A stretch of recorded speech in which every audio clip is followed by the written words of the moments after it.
அவங்க டிஎஸ்ஆர் பேசுகிறேன். ஷூட்டிங் போகும்போது சப்போஸ் ஃப்ரீ டைம் கிடைக்கும். அப்புறம் 5 நாள் மேலே ஷூட்டிங் போக முடியாது. 5 நாளைக்கு போனால் அந்த உடம்பு தாங்காது. 5 நாள்லேயே புளிப்புளின்னு புளிச்சுடுவாங்க. அதனால் 5 நாள் ஷூட்டிங் போகணும். 2 நாள் இந்த மாதிரி மக்களோட பழகணும். மக்களோட பழகும்போது போன மாதம் யூடியூப் இல்லைன்னா இப்போ உலகமே இல்லை. அது ஏதாவது ஒரு கண்ட்ராசி அவனை கூட திட்டுறது, நடிகர் திட்டுறது, நடிகை திட்டுறது, இந்த மாதிரி ஒரு கண்ட்ராசியை போட்டு வீடியோ அதை பார்ப்பாங்களா? இல்லை, கண்ட்ராசி போட்டால் ஒரு 1 கோடி பேர் 2 கோடி பேர் பார்க்குறாங்களா? அதே மாதிரி இந்த ரசிகர்கள் அன்பு ஏதாவது ஒரு கண்ட்ராசியை போடுங்க சார், ஏதாவது ஒரு கண்ட்ராசியை போடுங்கன்னு சொல்ல போக நானும் என்ன பண்ணேன், லாரி தொழில் வந்து நமக்கு தெரிஞ்ச தொழில் தான். மூட்டை தூக்கியிருக்கிறேன், லோடிங் அன்லோடிங் பண்ணியிருக்கேன். ஒரு காலத்தில் 30 வருஷத்துக்கு முன்னாடி. அப்போ சரின்னு ஒரு வீடியோ போட்டப்பா, அது என்னன்னா நம்ம நண்பர் ஒருத்தர் என்ன பண்ணிட்டாரு, நெகட்டிவ் மார்க்கெட்டிங் அப்படின்னு நடிக்க வேலை இல்லாத நடிகர் லாரி கிளீனர் ஆகிவிட்டாரு போட்டுட்டாருப்பா. அதுக்கு 2 லட்சம் பேர் 3 லட்சம் பேர். உண்மை அது கிடையாது. சினிமாவில் நடிக்க ஆளே கிடையாது. சினிமா வந்து கஷ்டப்படணும். அதனால 365 நாளும் வேலை இருக்கு. இன்னும் 40 வருஷத்துக்கு இப்போ எனக்கு வயசு 60. இன்னும் 130 வயசு வரலையும் நடிக்க இடம் இருக்கு. சம்பளம் மட்டும் என்ன பண்ண வரும், அது பெரிய வரும். மற்றபடி நடிக்க இல்லை, டேட்டே இல்லை, சம்பளம் தான் வராது. நடிச்சுக்கிட்டே இருக்கலாம். 365 நாளும் நடிக்கலாம். அந்த வீடியோ வந்து ஒரு ட்ரெண்டிங்காக போட்டது. அதனால சினிமா வாய்ப்பு வந்து அதனால நடிக்க இல்லாமல் இல்லை. நம்ம நாட்டுக்கு சிஎம்ஏ ஆனாலும் இந்த மக்கள் தான் ஓட்டு, மக்கள் தான் ரசிகர்கள். மக்களோட மக்களாக வரணும். சோழாவாக நான் வருவேன். சில சமயத்தில் 2-3 தீவிர ரசிகர்கள் பட்டாளமே இருக்கு. எனக்கே ஆச்சரியமாக இருக்கு. நான் நடிக்கும்போது அவ்வளோ வலி அவ்வளோ பாரமாக இருந்துச்சு. இப்போ 130 படம் 100 படத்துக்கு மேலே நடித்ததுனால 12 கோடி தமிழர்கள். எவ்வளோ சொல்லு பார்ப்போம். 12 கோடி தமிழர்கள். நல்ல சவுண்டா 12 கோடி தமிழர்கள். 12 கோடி தமிழர்கள் ரசிகர்கள். வாழ்க்கை இல்லை.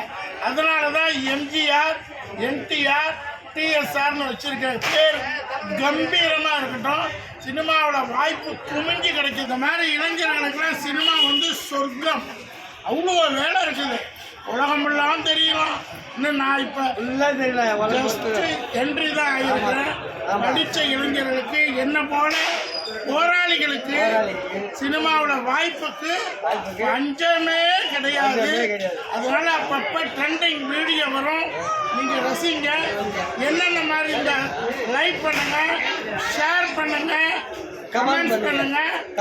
ஏன்னா வல்கர்னா அவ்வளோ வல்கர்லாம் போட தெரியாது. மேபி சந்தர்ப்ப சூழ்நிலைகளால சில வீடியோக்கள் வந்து கரெக்டா இருக்கணும். சவுண்ட் விடாதீங்கப்பா. இங்க வந்தா இங்க அதுக்கு மேல சவுண்ட் விடுறீங்க.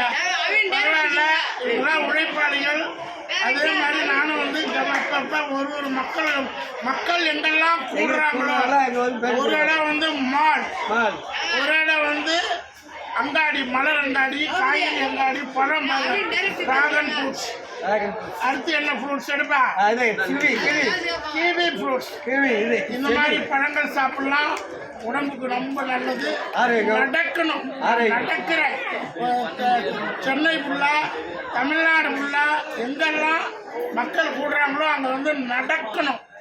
நடந்தாதான் நடிக்க முடியும்.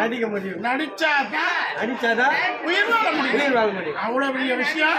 சினிமாவுக்கு வாய்ப்பே பஞ்சம் இல்லை.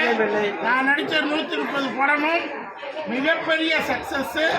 ஒரு சீனுக்கே மக்கள் ஆதரவு, பேராதரவு. அதுவே எனக்கு பெரிய சந்தோஷம். இனி ஒரு 100-150 படம் நடிக்கணும். நிறைய வேலைகள் இருக்கு. டேட்டு வந்து பிரச்சனை ஆகுது. சினிமாவில் வந்தால் 50 படம் ஒரே நேரத்தில் வரும். வரலன்னா அப்படியே ஸ்டாப் ஆகும். இது வரலாறு. அதனால வீடியோவில் வாய்ப்பு இல்லாமல் அழைகிறார் டிஎஸ்ஆர், டிஎஸ்ஆர் பழம் விற்கிறார் பணம் வைக்கிறார் டிஎஸ்ஆர் டீ கடையில் டீ விற்கிறார் டிஎஸ்ஆர், நண்பர்களோட பழகிறார், உழைப்பாளிகளோட பழகிறார். இப்படி விதவிதமான வகை வகையான இவங்கம்மா, என்ன பழம் விற்கிறீங்க? வாங்க சொல்லுங்க. மாம்பழம் வைக்குது பாட்டி. வாழைப்பழமா? வாழைப்பழம் விற்கிறீங்க. வாழைப்பழம் சாப்பிடலன்னா மோஷன் போகாது, கடைசியில் மூளை வந்துடும். வாழைப்பழம் ஒரே சொல்லுப்பா. வாழைப்பழத்தை 10 பழம் 50 ரூபாய் சாமி. 50 ரூபா சார். வாழைப்பழம் சாப்பிட்டா உடம்புக்கு நல்லதா?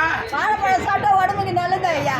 அசுத்தம் கிளீன் ஆகும். கஷ்டம் அதனால பாட்டி விற்கிறது வாழைப்பழம் ரொம்ப புண்ணியமான தொழில். அவ்வளவுமான தொழில். வாழைப்பழம் வித்தா உடம்பு சரீரம், சரிதான் நோய் இருக்காது. நோய் வராது. அது நல்ல தூக்கம் வரும்.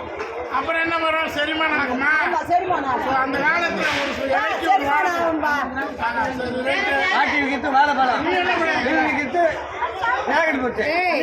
Dragon fruit. Dragon fruit. Dragon fruit. ஒரு இன்பம் நீங்க ஒண்ணுதா? ஆமா. சரி, ரைட், ஓகே. இந்த ஒரு பழம் சாப்பிட்டா என்ன நடக்கும்?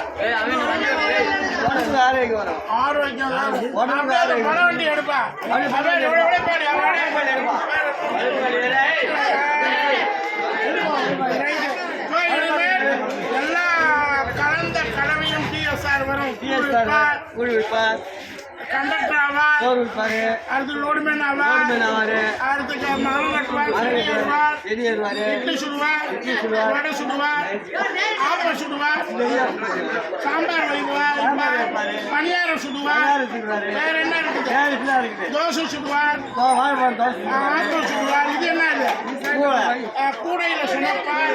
இப்படி பல மனிதர்களுடைய வாழ்க்கையோட பரிணாமம் தான் டிஎஸ்ஆர். மக்களோட பிரதிபலிப்பு உங்களை வந்து சேரணும், மக்களுக்காக சேரணும். அதுக்காக தான் இந்த வீடியோ.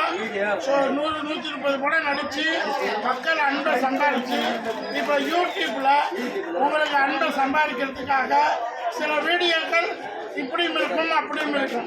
இது என்ன பழம்? லிச்சி பழம். நம்ம சாப்பிடலாமா? தருவீங்களா? அது உடைச்சு பார்ப்போம்.